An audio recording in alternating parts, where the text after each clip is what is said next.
Huwag po tayo magpapadala sa mga mabubulaklak na mga pananalita dahil lang siya ay nagbabasa ng Biblia. Huwag po tayo basta maniniwala dahil binansagang bayani o Marines ang 18 na kargador. At kay Senator Cayetano, huwag po tayo masyadong demanding. Ano po? Ito magreklamo na wala ka sa front page. Limited po ang front page space ng mga dyaryo.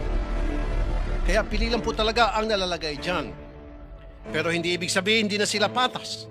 Dahil kung titingnan mo naman online, all these news outlets reported his statement. It is in their online platform. Kung saan libo-libo ang nagbabasa. The front page is reserved for the biggest and latest news. Yun bang bagong kaganapan? Yung po kasing pagkapit sa kapangyarihan at hindi pagtanggap sa pagkatalo nyo, lumang balita na po.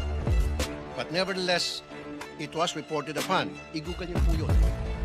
Kaya sa ating mga kababayan, mag-ingat po tayo sa paniwalaan. Kapaniwalaan. Remember, the devil can cite the scripture for his purpose.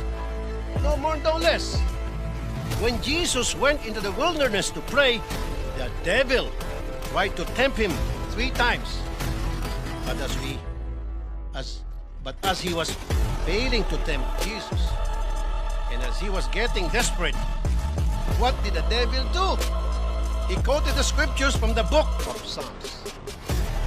Huwag po tayo magpapadala sa mga mabubulaklak na mga pananalita dahil lang siya ay nagbabasa ng Biblia.